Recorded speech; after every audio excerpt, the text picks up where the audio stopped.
Hello everyone, welcome to Aryan. Today we will be solving your sample paper, your specimen paper for physics paper number 1. Okay, so before we start with the paper discussion, let's understand few things. You need to go through the instructions very carefully. Okay, let's say this says that you are allowed an additional 15 minutes for only reading the question paper. So I know that you guys know this, but this is something which you should be aware of pretty much very well. Okay, you need to dedicate these 15 minutes comprehensively in reading this question, in reading the questions that you understand. Okay, so go with those questions first which you are able to comprehend properly, which you are able to understand properly, not solve but understand, because if you are able to understand the questions, it might be easier for you to solve them as well. All right, so let's start with the discussion then.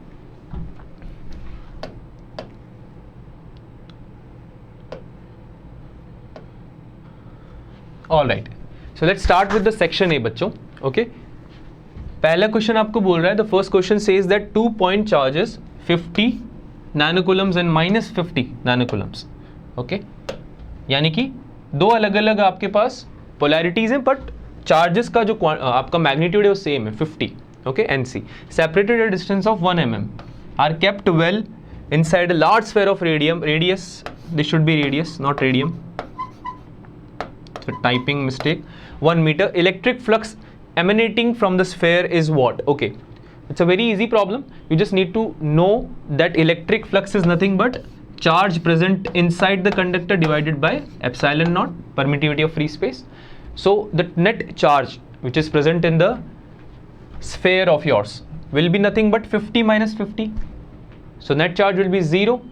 So the flux will be 0. D option is the correct answer. This is clearly a case of a dipole when two separate polarity charges are separated by a specific distance. Okay, all right. Next problem. 3 straight parallel wires are coplanar and perpendicular to the plane of the page. The currents I1 and I3 are directed out of the page. If wire 3 experiences no force, this wire experiences no force. So this is your key point. Okay, this is your Q point. This is a Q which you need to take from the problem. Due to the currents I1 and I2, then the current in the wire 2 is what? Okay, as you can see, 2 wires are coming out of the page, the wire 1 and wire 3. Okay, they are perpendicular to the plane of the page and they are coming out, directed outwards. The current is directed outwards, and for this one you can say that this might be going inward. Okay, now you need to tell that what is the current in the wire 2. So you need to draw a relationship. Basically, as you can see through the options, you need to draw a relationship between I2 and I1. And in order to do that, we need to first calculate that how the force due to wire 1 and wire 2 is acting on wire 3. All right. Now, you should know that if 2 parallel wires carry current in the same direction, then the force will be the force of attraction between these 2 wires, right? The force per unit length will be like this, because for this wire it would be coming out like this. The force will be, and for this one it will be in this direction. So the force will be the force of attraction. Okay, so if wire 3 and wire 1 to be compared, you should understand this, that for this wire and for this wire, the force will be the force of attraction, right? So let's say that the F1, that is the force applied by wire 1, will be in this direction. Now, if this is the case, then for the wire 2, in which the direction of current is opposite, rather, the force should be in the opposite direction. It should not be the force of attraction, rather it should be force of repulsion. So the force will be in this direction. So if we take this point somewhere else, like let's say we take this at this place, then we can say that F1 and this is F2. Force due to wire 1 and force due to wire 2 on 3. This is for wire number 3. Now the Q point comes into the picture.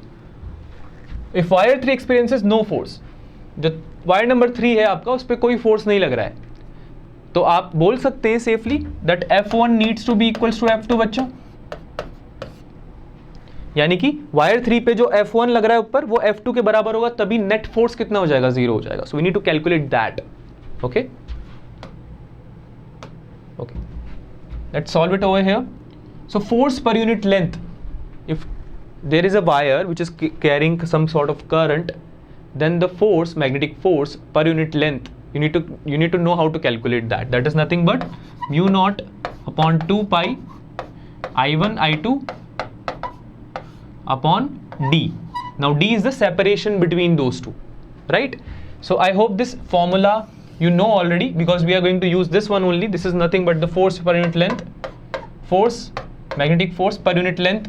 Okay, so in this case for wire number 3, if you want to calculate F1, this will be nothing but mu naught upon 2 pi multiply by wire number 1, wire number 3, I1 I3. Okay, wire number 1, wire number 3, and divided by D, which is nothing but 2R. It is nothing but 2R. Okay, so this goes as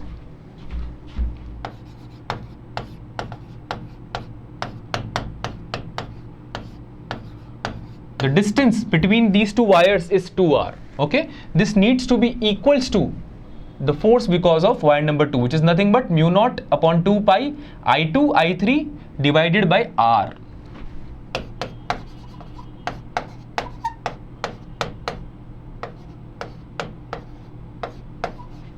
Divided by R. Now I hope you can clearly understand that this is going to be cancelled with this one, and this R is going to be cancelled with this one, and I3 is also get cancelled. So what you obtained is a relationship between I1 and I2 it's nothing but B option. I2 is 0.5 times I1 by 2. Okay, that is something which you can obtain from this one, that I2 is nothing but I1 by 2. Right? So this is how you need to solve this one. I hope you understood. Let's move to the next one. The variation of magnetic susceptibility with absolute temperature for a diamagnetic substance. There are some options, okay, but you don't need those options. Although you need to evaluate them once. But आपको ज़रूरत नहीं, क्योंकि आपको ये बात पता होनी चाहिए कि जो diamagnetic substances होते हैं उनके लिए susceptibility जो है वो temperature पर depend नहीं करती है. Right? So that's why the option A is the correct answer. Let's move ahead. The wavelength lambda E and of an electron and lambda P of a photon of same energy E are related by, okay, you need to focus on this term. You need to find out the Q points, the Q terms in your problem, or rather a Q statement. Q statement का मतलब क्या है कि वो statement या वो term जो कि आपको solve करने में, समझने में problem को help करेगा सबसे ज़्यादा. तो ये वो है आपके लिए Q टर्म या Q स्टेटमेंट. ठीक है, तो इसको समझते हैं. The wavelength of lambda E in electron lambda P, यानी कि इलेक्ट्रॉन और प्रोटॉन की वेवलेंथ में कंपैरिजन हो रहा है यहाँ पे, राइट? और उनके बीच में एक रिलेशनशिप आपको ड्रॉ करके देना है. ठीक है, तो आई होप यू नो कि प्रोटॉन के लिए अगर आप एनर्जी लिखने जाते हैं तो ये आप क्या लिखते हैं, Hc upon lambda, and lambda will be of proton, right? And in case of electron के जब आप लिखने जाएंगे तो लैम्डा क्या होता है इलेक्ट्रॉन के केस में, this will be nothing but h upon momentum, or you can say that h upon under root 2m kinetic energy. और काइनेटिक एनर्जी को हम वर्क के साथ कंपेयर करते हैं तो वर्क डन क्या होता है in a potential difference of delta V, q times delta V, q times delta V, right? So this will be nothing but h upon under root 2m q delta V. Delta V is the potential difference, you can say, right? All right, perfect. So can you say that if we want to somewhere compare between these two, we need to, what do we need to do? We need to make the square of both sides. Okay, दोनों तरफ हमें square करना पड़ेगा, तभी हम एक relationship obtain कर सकते हैं. ठीक है, तो उसको स्क्वायर कर देते हैं. ये क्या बन जाएगा स्क्वायर करके, लैम्डा ई का square, it's nothing but equals to h square. इसी को हम यूज कर लेते हैं, इस फॉर्मूले का तो अभी यूज है नहीं हमारे पास. फॉर्मूला आपको पता होना चाहिए, बट जो यूज का है उसको आपको लेना है सबसे पहले अकाउंट में. तो ये आपका यूज का है, ये बन जाएगा 2mk, right? Now you can use this one and this one. How? Because of this Q statement. दोनों का एनर्जी सेम है, तो ये एनर्जी बराबर हो जाएगा इसके एनर्जी के, काइनेटिक एनर्जी के, इलेक्ट्रॉन के, ठीक है।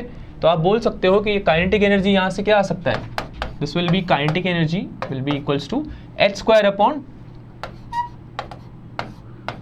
2m lambda e square, h² upon 2m lambda e square, ठीक है। और this needs to be equal to this one, इसको यहां लिखते हैं hc upon lambda p needs to be equals to h² upon 2m lambda e square, okay.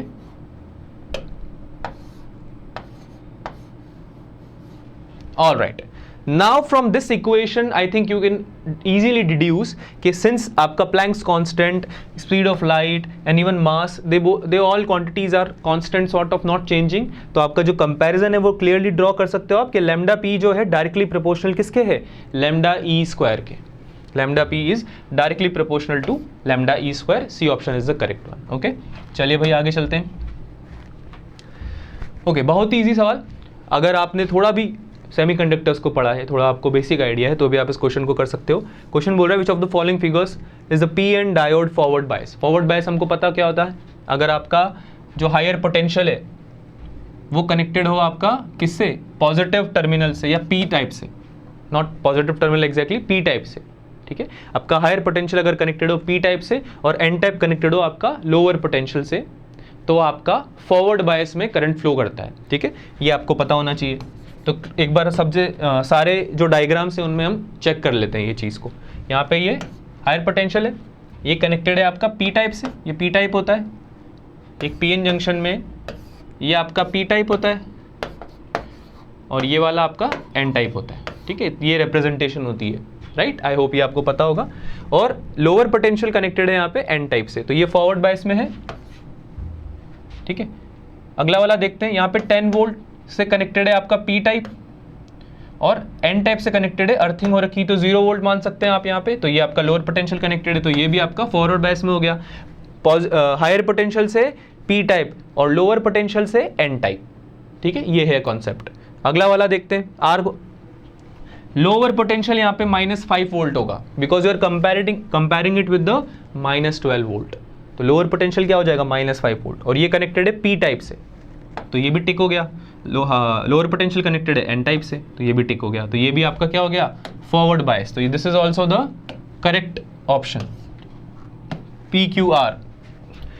0 + 5 higher potential connected है N type से, गलत। लोअर पोटेंशियल कनेक्टेड है P type से, तो गलत, तो this option is the wrong one. But in the options it is been given PQS, PR, R, QS, so we can clearly say that these options are not correct, okay। आपको ऐसा हो सकता है कि पेपर में आपके exam में गलत ऑप्शंस भी मिल सकते हैं या कुछ गलत इन्फॉर्मेशन भी मिल सकती है, बट अगर आप कॉन्सेप्चुअली स्ट्रांग हो तो आपको पता होगा कि वो गलत है, ठीक है। हाँ, करना क्या है ऐसे टाइम पे, जो भी मोस्ट प्रोबेबल आंसर है, जो भी मोस्ट अप्रोप्रिएट आंसर है, आपको वो मार्क करके आना है। तो यहाँ पे आप बोल सकते हैं कि आप P एंड R लगा लें, चाहे PQ लगा लें, A और C में से आप कोई ऑप्शन लगा लें, क्योंकि ओनली R तो लीस्ट प्रोबेबल हो जाएगा, QNS तो गलत हो जाएगा क्योंकि S भी गलत है इसमें, ठीक है। तो प्रोबेबिलिटी वाइज जाएँ तो A या C दोनों आप मार्क कर सकते हैं, but then again the right option would not be either of them, the right option would be PQR, okay.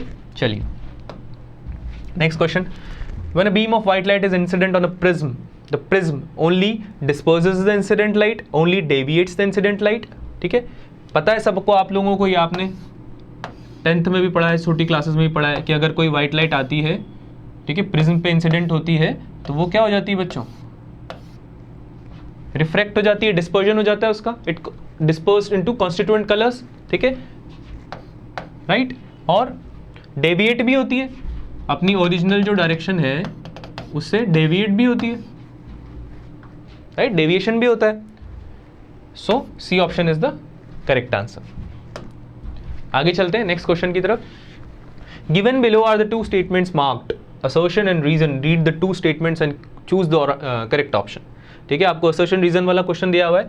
The focal length of the convex mirror will increase, the focal length of a convex mirror will increase if the mirror is placed in water, absolutely incorrect।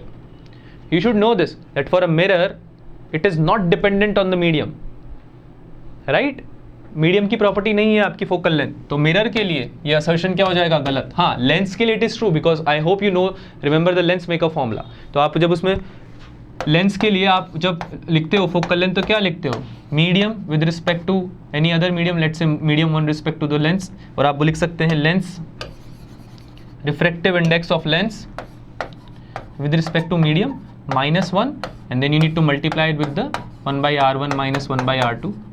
तो इसमें आप देख सकते हैं कि ये depend करता है रिफ्रैक्टिव इंडेक्स पे, है ना, मीडियम की प्रॉपर्टी पे डिपेंड करता है। लेकिन यहाँ पे आप इसको वाटर में रखो चाहे ग्लिसरीन में रखो, मिरर के लिए दिस इज अनट्रू, मिरर के लिए it's not going to change, so this is a wrong statement, assertion is wrong. You don't need to go through reason, क्योंकि अगर एक स्टेटमेंट होंगे तो आप डायरेक्ट डी ऑप्शन मार्क कर सकते हैं, बट अगर आप पढ़ते हैं इसको तो ये भी आप बता सकते हैं सही है। The focal length of convex mirror of a radius r is equal to r/2, you know that already, f is equals to r/2 even for a concave mirror also, है ना, उसके लिए भी सही है। तो D option is the correct answer. Answer the following question briefly. Current I flowing through a metallic wire is gradually increase. Show graphically how heating power developed in it varies in the current. Heating power. तो ये formula तो आपने बहुत पहले से पढ़ रखा है। क्या होता है ये? This is nothing but I square R. आपको क्या बताना है? ग्राफिकली बताना है कि जो मेटालिक वायर है उसमें ग्रेजुअली करंट कैसे इंक्रीज हो रहा है, सॉरी करंट जो है वो कैसे वैरी कर रहा है। ठीक है, तो पावर का करंट के साथ में ग्राफ बनाना है, वेरी इजी। ठीक है, let's put power on the Y axis and let's put current on the X axis, right. अब पैराबोला बनेगा क्योंकि आपको पता है क्वाड्रेटिक इक्वेशन है, P equals to I square R, right. So it's something like y equals to X square and then let's r is some constant, so let's write it as k, or you can say 4a also. So it's an equation of parabola, x square y equals to x square into constant, or you can say 4a in standard terms. ये आपको पता होने चाहिए बच्चों, ये आपको पता होने चाहिए। आपको ये ग्राफ्स जो हैं स्ट्रेट लाइन का, पैराबोला का, ये कुछ स्टैंडर्ड ग्राफ्स आपको पढ़े हुए होने चाहिए। ठीक है, क्योंकि अगर आपने ये पढ़े नहीं है तो आपको प्रॉब्लम आएगा थोड़ा। ठीक है, आपको ऐसे क्वेश्चन सॉल्व नहीं हो पाएंगे, तो इनमें बहुत ज़्यादा टाइम नहीं लगेगा। आई होप आप इन पे गो थ्रू करेंगे इन सारे ग्राफ्स को एक बार। ठीक है, let's try to draw a graph ना। वाई एक्सिस पे पावर है, एक्स एक्सिस पे है आपका करंट। ठीक है, तो जो हमारा y equals to X square का ग्राफ होता है, y equals to X square into K, या p equals to I square R का जो ग्राफ होगा वो बनेगा कुछ इस तरह। ठीक है, पैराबोला, तो ये आपका ग्राफ हो जाएगा, that's will be your answer. State one method to minimise flux loss in transformer. एक मेथड आपको बताना है, आप कुछ भी बता सकते हैं, जैसे कि आप लिख सकते हैं इसमें कि प्राइमरी और जो सेकेंडरी वाइंडिंग है उनको आप जितना क्लोज रख सकते हैं, अगर जैसे आपने एक ही कॉइल में लगा दी है प्राइमरी और सेकेंडरी वाइंडिंग, ठीक है, तो आपका फ्लक्स लॉस जो है वो मिनिमाइज हो जाता है। So that's your answer, keep them as close as possible and then you can reduce the flux loss. ठीक है, क्वेश्चन को सॉल्व करते हैं, let's solve the next one. Why are giant telescopes of reflecting type? Give any one scientific reason. एक reason आपका जो होने वाला है वो ये है कि साइंटिफिक रीजन हमें देना है, सेंस हम बोल सकते हैं कि क्रोमेटिक एब्रेशन जो होता है उसको अवॉइड करने के लिए जो है हम रिफ्लेक्टिंग टाइप जो बनाते हैं जायंट्स टेलीस्कोप को वो बनाते हैं। क्रोमेटिक एब्रेशन क्या होता है? कोई भी लेंस के थ्रू जब आपकी डिफरेंट वेवलेंथ की लाइट बेंड होती है तो अलग अलग एंगल पे वो बेंड हो जाती है ना, डिफरेंट एंगल पे वो बेंड हो जाती है। ठीक है, because of difference in wavelength. ठीक है, तो क्लियर पिक्चर निकल के नहीं आती है बेसिकली। तो ये जो डिफरेंस है, ये जो डिफरेंट बेंडिंग है, इसको बोलते हैं क्रोमेटिक एब्रेशन। ठीक है, तो ऐसा ना हो आपके साथ, ऐसी प्रॉब्लम ना आए, इसके लिए आपका जो जायंट टेलीस्कोप है उसको क्या बनाया जाता है? रिफ्लेक्टिंग टाइप बनाया जाता है, टू अवॉइड क्रोमेटिक एब्रेशन। ठीक है, चलिए भाई आगे चलते हैं नेक्स्ट क्वेश्चन पे।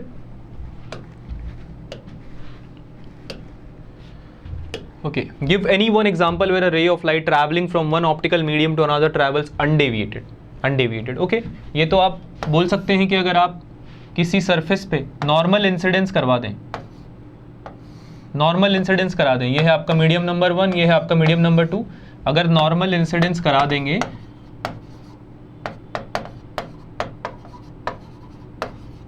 तो आपका कैसा चला जाएगा ये लाइट रे, अनडेविएटेड, है ना, एज इट इज चला जाएगा अनडेविएटेड, ठीक है।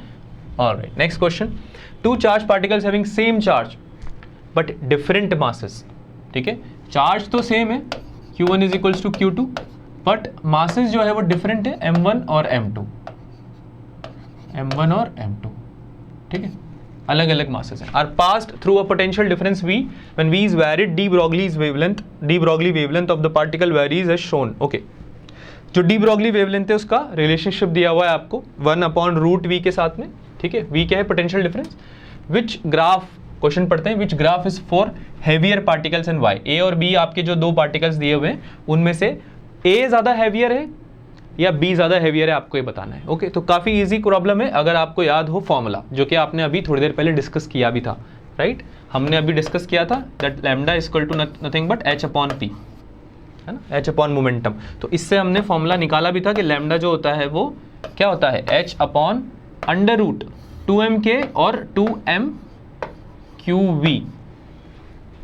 डेल्टा वी को मैं यहाँ पे v लिख रहा हूँ, 2mqv। तो यहाँ से हम रिलेशनशिप ऑब्टेन कर सकते हैं between lambda, D Broglie wavelength and potential difference, ठीक है। तो अगर आप ध्यान से समझें, इसको हम ब्रेक करके लिखें अगर, तो ये आपका हो जाएगा lambda is equals to H/√2mq multiply by 1/√v, ठीक है। तो ये y is equals to m slope, this is slope, multiply by x, y equals to mx which is a equation of a straight line, right, जहां पे y क्या है आपका lambda, x क्या है आपका 1/√v और m क्या है slope, it's nothing but H/√2mq।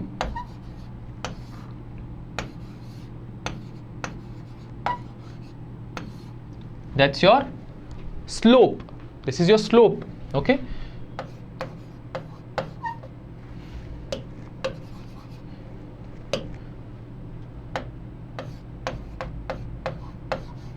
Okay. Now you need to know, you need to find out which graph is for heavier one. Heavier one के लिए कौन सा है, ए या बी। तो आप यहाँ से देख सकते हैं कि जो स्लोप है वो इनवर्सली प्रोपोर्शनल है मास के, यानी कि जिसका स्लोप ज़्यादा उसका मास कम, यानी कि वो लाइटर। तो अगर हैवियर पार्टिकल निकालना है तो उसका स्लोप क्या होना चाहिए, कम होना चाहिए।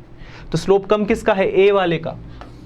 सो this ought to be the heavier one. So mass of A needs to be equals to mass of B because slope of A, because slope of A is lesser than slope of B. Inverse relationship है, inverse relationship है, ठीक है। So that's your answer. आगे चलते हैं। What happens when an electron collides with a positron? Okay. So आपको ये तो पता होना चाहिए कि इलेक्ट्रॉन जो होता है और जो पॉजिट्रॉन होता है वो उसका एंटी पार्टिकल है बेसिकली, है ना। और अगर ये दोनों कोलाइड कर जाएंगे तो एनाइलेशन हो जाएगा, है ना, एनाइलेशन हो जाएगा। यानी कि क्या होगा आपका, यहाँ पे आप लिख भी दें एनाइलेशन, ठीक है। एनाइलेशन यानी कि जो आपका पूरा मास है वो कन्वर्ट हो जाएगा एनर्जी में, जो मास है वो पूरा कन्वर्ट हो जाएगा एनर्जी में, ठीक है। This is what is going to happen if you collide an electron with a positron. Okay, what is the direction of flow of electron in a solar cell? Okay, for this you need to understand and you can draw it as well a solar cell, एक basic diagram. Solar cell में क्या होता है बच्चों, एक N type होता है हमारे पास, जिसको हम ज्वाइन कर देते हैं एक पी टाइप से। This is your N type, this is your P type. Okay, अब इसमें अगर हमको सोलर सेल बनाना है, कुछ इलेक्ट्रोड्स हमने लगाए जैसे कि, ठीक है। अब हम क्या करेंगे बच्चा, इस पे हम कुछ लाइट इंसिडेंट कराएंगे।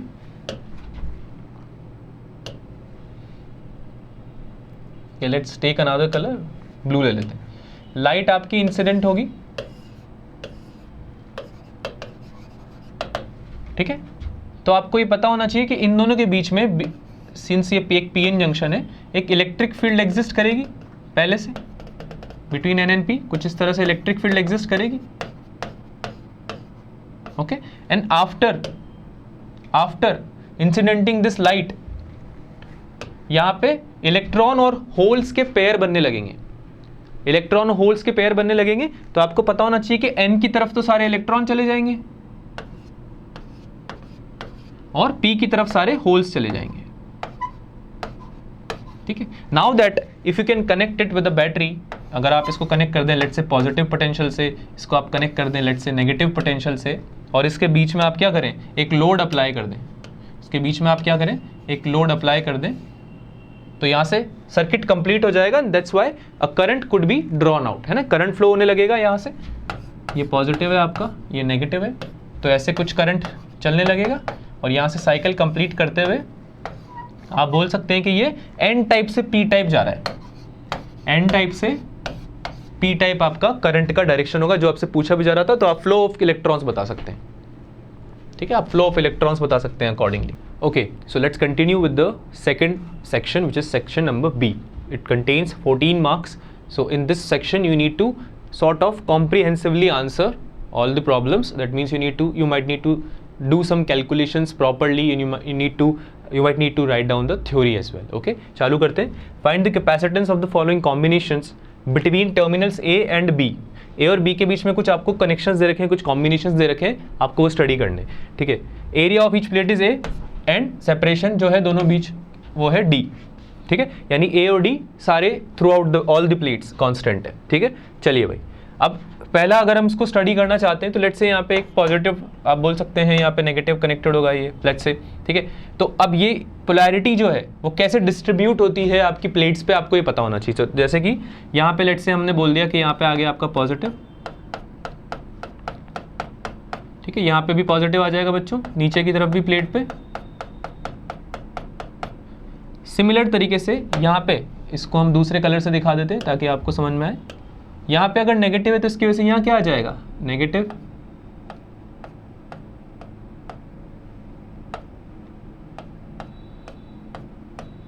ठीक है, यहाँ पे भी नेगेटिव आ जाएगा बिकॉज ऑफ दिस कनेक्शन, ठीक है, यहाँ पे भी नेगेटिव आ जाएगा, एंड यहाँ पे again because of it is connection with the positive, यहाँ पे क्या आ जाएगा, पॉजिटिव आ जाएगा।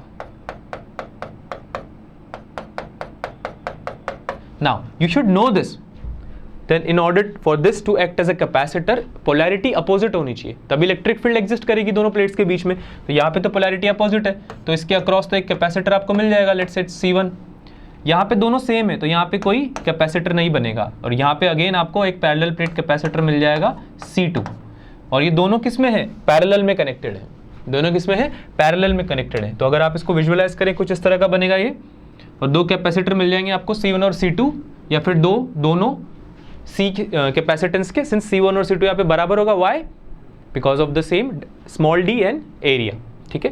तो यहाँ पे आपका C और C दोनों पैरेलल में कंबाइंड है, तो C1 प्लस C2 इनका इक्विवेलेंट कैपेसिटेंस हो जाएगा, यानी 2 times epsilon naught A upon D। Equivalent capacitance क्या हो गया, AB के अक्रॉस कितना हो जाएगा आपका capacitance, 2 times epsilon naught A upon D, because parallel plate capacitor का कैपेसिटेंस होता है epsilon naught A divided by D। Small d is nothing but the separation between the plates. Okay, चलिए भाई अगला। ओके, नाउ यहाँ पे थोड़ा सा अलग आपको दे रखा है कॉम्बिनेशन, है ना, थोड़ा डायग्राम अलग है, अगर आप ध्यान से समझें तो अगर यहाँ पे भी हम सेम तरह से पोलैरिटी डिस्ट्रीब्यूशन करें, तो जैसे कि यहाँ पे पॉजिटिव आ गया, है ना, और यहाँ पे पॉजिटिव आ गया,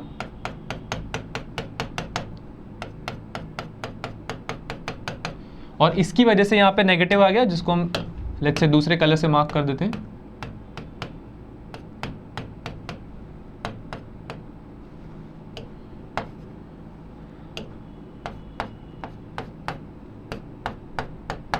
तो यहाँ पे भी आप देख सकते हैं कि अपोजिट पोलैरिटी वाले 3 कैपेसिटर हैं, 3 प्लेट्स हैं, 3 कैपेसिटर है, सॉरी 3 प्लेट्स नहीं, जिनके बीच में अपोजिट पोलैरिटी यानी कि इलेक्ट्रिक फील्ड एग्जिस्ट करेगी, यानी कि 3 कैपेसिटर यहाँ पे आपको मिल सकते हैं, C1, C2, C3, या दोनों या तीनों सेम कैपेसिटेंस के आपको जो है कैपेसिटर मिल सकते हैं, और तीनों किस में है, पैरेलल में, तीनों किस में है, पैरेलल में कंबाइंड। तो ये आपका हो गया C यानी कि 3 times epsilon naught A by D। Very easy to comprehend, but only if you understand the concept. Okay, next question. एक करंट और वोल्टेज के बीच में ग्राफ दिया हुआ है बच्चों। करंट एंड वोल्टेज के बीच में जो ग्राफ है वो दिया हुआ है कंडक्टर के लिए अलग अलग टेम्परेचर्स के ऊपर, ठीक है। तो ये करंट और वोल्टेज के बीच में जो ग्राफ है, दो अलग अलग लेट्स से कंडक्टर्स या दो अलग अलग टेम्परेचर है फॉर अ सेम कंडक्टर, तो रेजिस्टेंस भी अलग होल्ड करेगा, क्योंकि आपको पता होना चाहिए रेजिस्टेंस जो है वैरी करता है टेम्परेचर के साथ, राइट। क्वेश्चन क्या पूछ रहा है, एट विच टेम्परेचर T1 और T2 is the resistance higher, यानी कि ज्यादा रेजिस्टेंस T1 पे होगा या T2 पे होगा, ये आपको बताना है। कैसे बताएंगे, आपको ये ध्यान देना है कि ये ग्राफ जो है I वर्सेस V है, I वर्सेस V है। जनरली हमको जो ग्राफ होता है वो होता है क्या, V वर्सेस I। तो ये छोटे से ट्रैप में हमें नहीं फंसना है ना, ये हम पहले भी कर चुके हैं इस तरह के क्वेश्चंस। सिंस आपको पता है V is IR and this is nothing but the slope, R becomes the slope in this form, यानी कि अगर हम V वर्सेस I का ग्राफ बनाएंगे तो आपका R स्लोप होगा, R आपका स्लोप होगा, है ना। लेकिन अगर हम I वर्सेस V का ग्राफ बनाएंगे, I वर्सेस V का ग्राफ बनाएंगे तो ये क्या हो जाएगा, I वर्सेस V में 1/R हो जाएगा। तो इसका स्लोप क्या होगा, 1/R, यानी कि स्लोप अगर बढ़ेगा तो रेजिस्टेंस कम होगा। तो यहाँ पे स्लोप किसका ज्यादा है, T1 का, स्लोप किसका कम है, T2 का। तो T2 टेम्परेचर पे जो रेजिस्टेंस होगा वो हायर होगा। तो इसका आंसर क्या हो गया, T2। At T2 temperature we will get this result. Which temperature T1 और T2 is higher, again T2 will be higher, T2 will be higher, ठीक है। स्लोप के साथ इनवर्स रिलेशन है, समझ में आ गया है तो हमें, चलिए। All right. Arrangement of an oxygen ion and 2 hydrogen ions in a water molecule is shown in figure 4 below. Okay. तो यहाँ पे आपको एक अरेंजमेंट दिया हुआ है बच्चों, वाटर का जो है ऑक्सीजन और हाइड्रोजन के बीच में जो आयंस का है वाटर मॉलिक्यूल का, वो आपको एक अरेंजमेंट दिया हुआ है। तो I hope you are able to visualise कि इसमें जो इलेक्ट्रिक डाइपोल मोमेंट की बात हो रही है, तो यहाँ पे इलेक्ट्रिक डाइपोल जो बन रहे हैं ये नेगेटिव से पॉजिटिव दो बन रहे हैं। एक तो ये डाइपोल मोमेंट आएगा आपका P, एक ये डाइपोल मोमेंट आएगा आपका P। Now P being a vector quantity, dipole moment being a vector quantity, you need to visualise something, because आपको क्या बताना है, calculate the electrical dipole moment of water molecule, express your answer in terms of E। आपको answer E के terms से बताना, तो let's say E इसका क्या हो जाएगा, चार्ज। तो आपको पता होना चाहिए डाइपोल मोमेंट क्या होता है, Q times D, right. D is nothing but the separation between these two ions। तो ये क्या हो जाएगा आपका E times L, E times L, क्योंकि आपका चार्ज हो गया E और लेंथ हो गया L, ठीक है। अब समझने वाली बात है, dipole moment being a vector quantity, this is not going to be the correct answer. Why, because they both are connected at an angle, तो उनकी वजह से आपको कुछ उसका क्या निकालना पड़ेगा, नेट डाइपोल मोमेंट। तो वो कैसे निकालेंगे आप, यहाँ से अगर आप देखें तो दो कंपोनेंट बनेंगे आपके P के, है ना, ऐसे नीचे भी बनेगा एक, और इस वाले का भी इस डायरेक्शन में एक कंपोनेंट बनेगा। अब ये एंगल कितना हो जाएगा, θ/2, तो ये कितना हो गया, P cos θ/2, और ये वाला ऊपर वाला भी P cos θ/2, और यहाँ पे क्या बनेगा, P sin θ/2, which is going to be cancelled with P sin θ/2, opposite direction में है इसलिए, ठीक है। तो ये कितना हो गया नेट, 2P cos θ/2, या फिर P2 और P1 being E into L, 2E into L cos θ/2, that's going to be your correct answer। आगे चलते हैं। दो सेल है सेम EMF के but different internal resistance R1 R2 okay, connected in a figure. एक figure दिया हुआ है, एक सर्किट डायग्राम आप देख सकते हैं, इसमें दिया हुआ है आपको कि आपके दो सेल हैं वो कनेक्टेड हैं, एक ये सेल हो गया आपका, एक आपका ये सेल हो गया। इसका EMF है E और इंटरनल रेजिस्टेंस है R1, उसका है E और R2। अब आपने इस वाले पे सेल नंबर 1 पे आपने क्या लगा दिया है, एक वोल्ट मीटर लगा दिया है V, इसका पोटेंशियल डिफरेंस कैलकुलेट करने के लिए, ठीक है, जो कि रीड करता है 0, रीड करता है 0। तो यहाँ पे हमें इन्फॉर्मेशन मिल गई एक, ओके। आपको एक्सप्रेशन बताना है फॉर कैपिटल R, ये जो आपका रेजिस्टेंस है सर्किट में, लोड रेजिस्टेंस, इसका बताना है R1 और R2 के साथ में क्या रिलेशन है, ठीक है। तो काफ़ी इजी है। सेल के लिए हम बोलते हैं कि potential difference across a cell होता है E माइनस IR। इस केस में क्या हो जाएगा आपका V equals to E minus IR, ठीक है। ई क्या हो गया ईएमएफ, वी क्या हो गया potential difference, I is the current drawn, और आर जो कि यहाँ पे हमें R1 लिखना चाहिए क्योंकि ये इस वाले सेल के लिए है, वो गया इंटरनल रेजिस्टेंस सेल का। ठीक है, चलिए ये 0 दिया हुआ है, ये 0 दिया हुआ है बच्चों। ठीक है, ये 0 दिया हुआ है, तो आपका यहां से क्या आ जाएगा, I is nothing but equals to E upon R1, या फिर E is nothing but equals to I into R1। ये आपका एक इक्वेशन मिला आपको यहां से इस कंडीशन से। ठीक है, E is equals to I into R1। ठीक है, अब यहां पे अगर हमको रिलेशनशिप निकालना है कैपिटल R और R1 और R2, तो हमको हटाना पड़ेगा E को और I को, E और I को आपको रिप्लेस करना पड़ेगा। तो कैसे करेंगे, हम यहाँ से करंट निकाल सकते हैं। अब इस सर्किट में ध्यान से आप समझें, यहाँ से अगर करंट निकल रहा है कुछ I, ये करंट जो निकल रहा है ये आप निकाल सकते हैं। ये क्या हो जाएगा आपका E इक्वलेंट इक्वल्स टू क्या हो जाएगा I into R equivalent.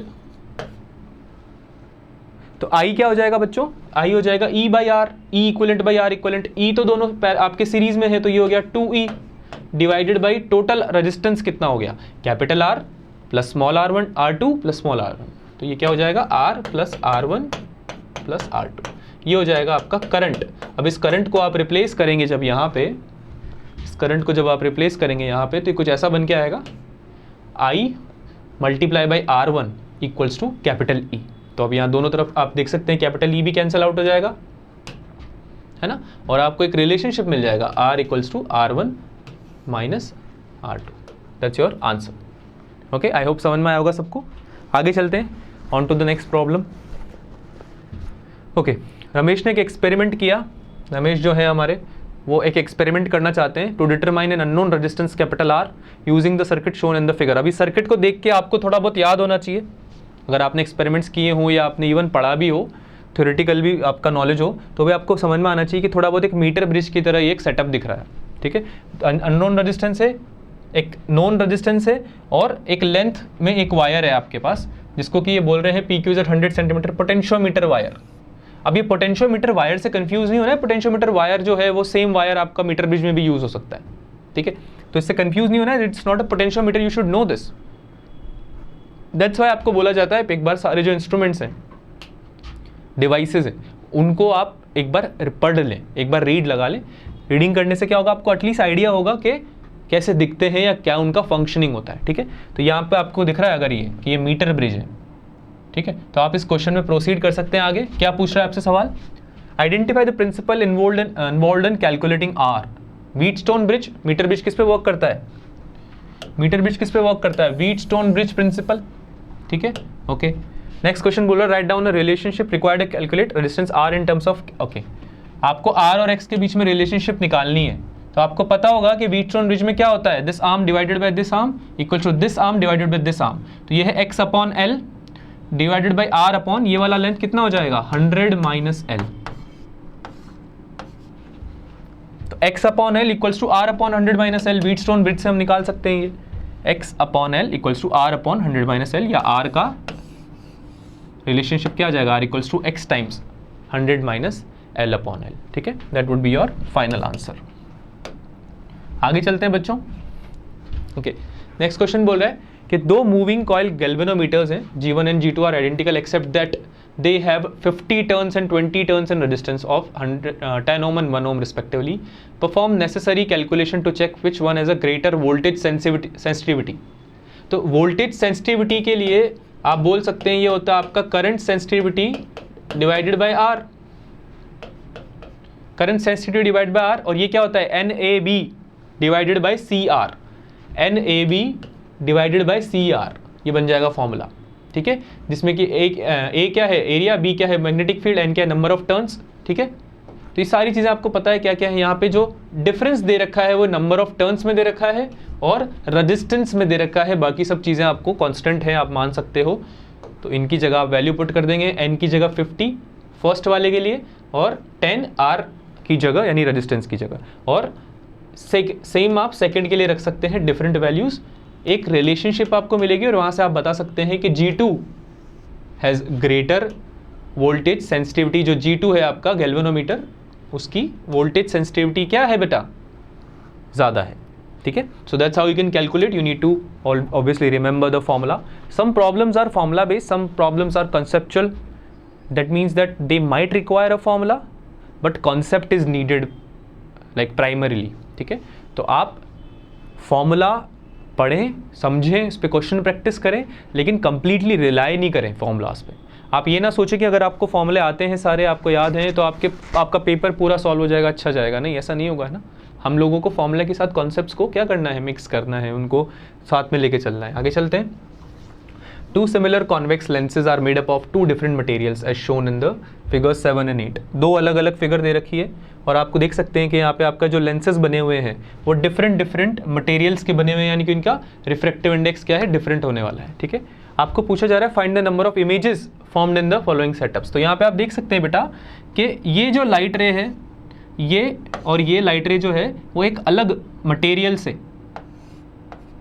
Refract होने वाली है लाइट रे, ठीक है, और ये एक अलग मटेरियल से होने वाली है. तो लेट्स से अगर ये यहाँ जाती है तो ये कहीं यहाँ से निकलेगी, या हो सकता है यहाँ से पीछे से निकल जाए, सिंस हमें बताया नहीं एग्जैक्टली.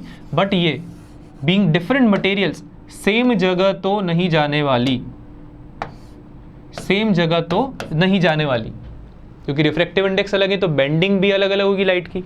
सही बात है सर. तो यहाँ पे हमें क्या मिलेगी, दो अलग अलग इमेजेस, टू डिफरेंट इमेजेस, ठीक है. नंबर ऑफ इमेजेस बतानी है प्रॉब्लम में.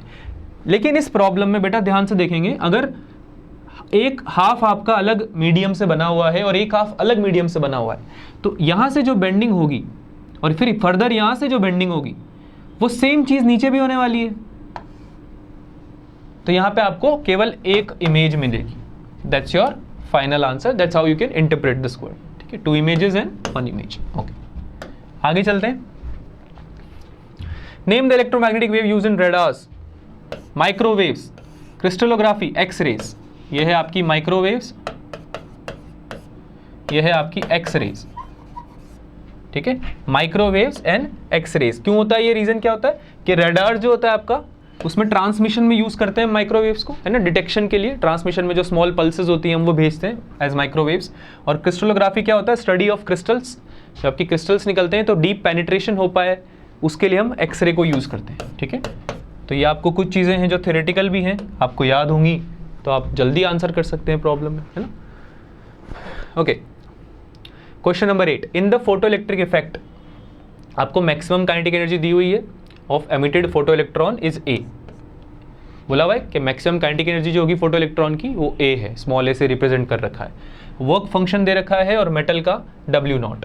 अब अगर frequency of incident radiation is made K times the calculate change in maximum kinetic energy. Okay, तो इसमें बस आपको फॉर्मूला लिखना है, that would ease your problem. Kinetic energy जो होती है मैक्सिमम,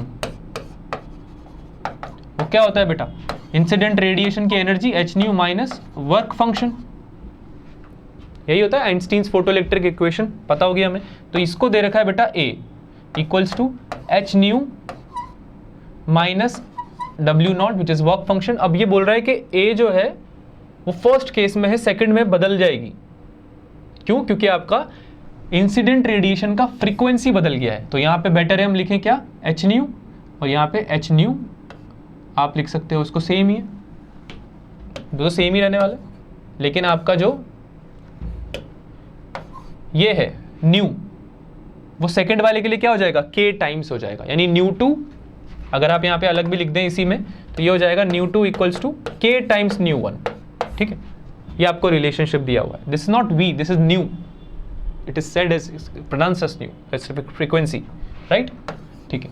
तो ये A1 हो गया बेटा और ये हो गया A2 नया वाला. इसमें क्या हो जाएगा, k times h nu minus work function तो सेम ही है, मटेरियल थोड़ी बदला है.